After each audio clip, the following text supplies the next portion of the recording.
မင်္ဂလာပါဦးနေမျိုးဝင်နည်းနည်းလေးမေးချင်ပါတယ်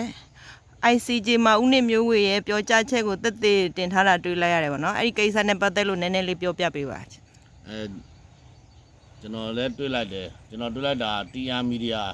ကိုသိမ်းမြတ်တင်တဲ့ထဲမှာတွေ့လိုက်တယ်အဲ့ဒါကိုသိမ်းမြတ်သူပြောတဲ့ဟာတော့လွဲနေရပါတော့ကျွန်တော်တကယ်ပြောတာကဟောပြောပွဲတစ်ခုမှပြောတာအဲ့ဒါပါလဲတော့ဒီနိုင်ငံထဲကိုခိုးဝင်လာတာရှိတယ်အဲ့လိုနိုင်ငံထဲကိုခိုးဝင်လာတဲ့အခါမှာပင်လယ်ပြင်ကနေဝင်လာတာတွေရှိတယ်ပင်လယ်ပြင်ကနေအဲ့လိုဝင်လာရင်ဒီမြမရေပိုင်နဲ့ကိုဒါမြမရေပိုင်နဲ့တော့ခွင့်ပြုချက်မရှိဘဲနဲ့အဲ့လိုဝင်လာပြီဆိုရင်ကျွန်တော်ပြောတာကြေညာမယ်ကြေညာချက်ကိုထုတ်တာအဲ့မှာလောက်ရမယ်လုပ်ငန်းဆိုရင်ကျွန်တော်ပြောလိုက်တာနော်ပြောလိုက်တာအချိန်လည်းမရတော့အဲ့နေရာစကားလေး၄ခုနဲ့ပြောတာပြစ်တက်ပြည့်ပြစ်မြုပ်ပြည့်ဆိုတာဒါကနိုင်ငံတိုင်းမှာလည်းသူ့နိုင်ငံရဲ့လူမှုဥပဒေကိုချိုးဖောက်ပြီးတော့ကျူးလွန်လာလို့ရှိရင်ဒါ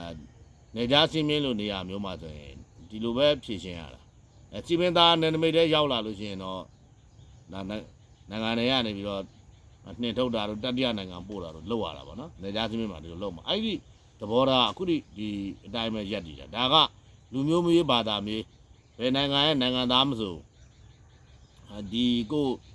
ပိုင်တဲ့တဲကိုနေကြစင်းမင်းတဲ့ကို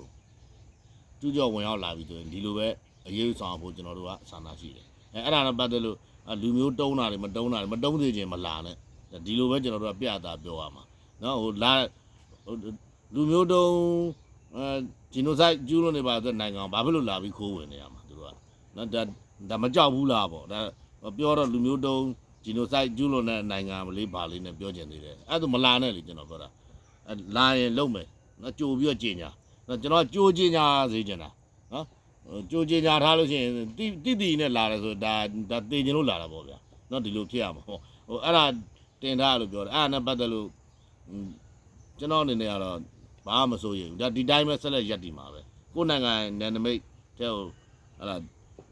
အတိမမပြူဘဲနဲ့ခိုးဝင်လာရင်တော့ဒါစော်ပြရမှာပဲနော်အဲ့မေကွန်တလောက်ပါပဲကျေးဇူးတင်ပါတယ်